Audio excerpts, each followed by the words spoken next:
শ্রীরামকৃষ্ণ কথামৃত। ঠাকুর শ্রীরামকৃষ্ণ দক্ষিণেশ্বরে নরেন্দ্রাদি অন্তরঙ্গ ও অন্যান্য ভক্ত সঙ্গে তৃতীয় পরিচ্ছেদ। তব কথামৃতং তপ্ত জীবনং কবিভিরীরিতং কলমুষাপহম শ্রবণমঙ্গলম শ্রীমদাততং ভুবি গৃহ্ণন্তি ये ভূরিদা জনাঃ। ঈশ্বর লাভ ও ঈশ্বর দর্শন কি, উপায় কি? মনি, আজ্ঞা, ঈশ্বর লাভের মানে কি? আর ঈশ্বর দর্শন কাকে বলে? আর কেমন করে ঈশ্বর দর্শন হয়?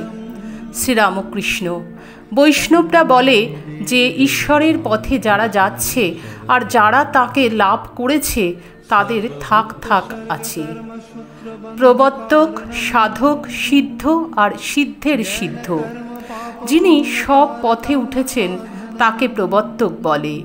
যে সাধন ভজন করছে, পূজা জপ ধ্যান নাম গুণকীর্তন করছে, সে ব্যক্তি সাধক। যে ব্যক্তি ঈশ্বর আছেন বোধে বোধ করেছে তাকেই সিদ্ধ বলে। যেমন বেদান্তের উপমা আছে, অন্ধকার ঘর, বাবু শুয়ে আছে। বাবুকে একজন হাতড়ে হাতড়ে খুঁজছে। একটা কৌচে হাত দিয়ে বলছে এ নয়, জানলায় হাত দিয়ে বলছে এ নয়, দরজায় হাত দিয়ে বলছে এ নয়। নেতি নেতি নেতি শেষে বাবুর গায়ে হাত পড়েছে। তখন বলছে ইহ, এই বাবু, অর্থাৎ অস্থিবোধ হয়েছে। বাবুকে লাভ হয়েছে, কিন্তু বিশেষ রূপে জানা হয় নাই। আর এক থাক আছে, তাকে বলে সিদ্ধের সিদ্ধ।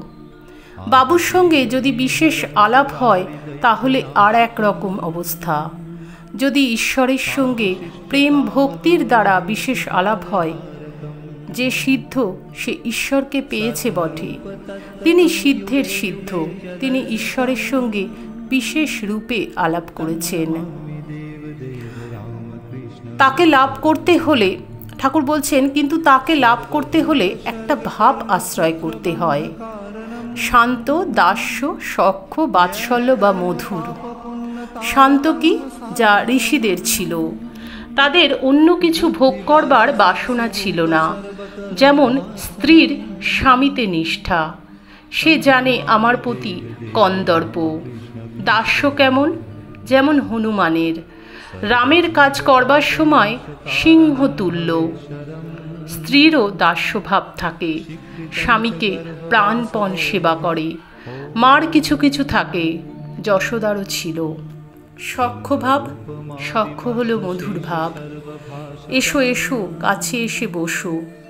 শ্রীদামাদি কৃষ্ণকে কখনো এঁটো ফল খাওয়াচ্ছে, কখনো ঘাড়ে চড়ছে, এ হলো সখ্য ভাব। বাৎসল্য কেমন? যেমন যশোদার, স্ত্রীর কতকটা থাকে, স্বামীকে প্রাণ চিরে খাওয়ায়। ছেলেটি পেট ভরে খেলে তবেই মা সন্তুষ্ট। যশোদা কৃষ্ণ খাবে বলে ননি হাতে করে বেড়াতেন। মধুর ভাব কথা ঠাকুর বলছেন যেমন শ্রীমতীর, স্ত্রীরও মধুর ভাব। এ ভাবের ভিতরে সকল ভাবই আছে, শান্ত, দাস্য, সখ্য, বাৎসল্য। মনি, ঈশ্বরকে দর্শন কি এই চক্ষে হয়? শ্রীরামকৃষ্ণ, তাকে চর্মচক্ষে দেখা যায় না।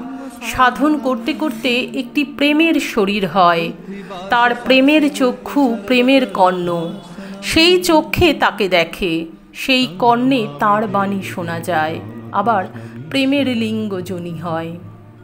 এই কথা শুনিয়া মনি হো হো করিয়া হাসিয়া ফেলিলেন। ঠাকুর বিরক্ত না হইয়া আবার বলিতেছেন, শ্রীরামকৃষ্ণ, এই প্রেমের শরীরে আত্মার সহিত রমণ হয়। মনি আবার গম্ভীর হইলেন। শ্রীরামকৃষ্ণ, ঈশ্বরের প্রতি খুব ভালোবাসা না এলে হয় না। খুব ভালোবাসা হলে তবেই তো চারিদিক ঈশ্বরময় দেখা যায়। খুব নেবা হলে তবেই চারিদিক হলদে দেখা যায়। নেবা মানে জন্ডিস। জন্ডিস হলে মানুষ হলুদ দেখে, সব দিকে হলুদ দেখা যায়। ঠাকুর বলছেন, তখন আবার তিনি আমি এইটি বোধ হয়। মাতালের নেশা বেশি হলে বলে আমি কালী।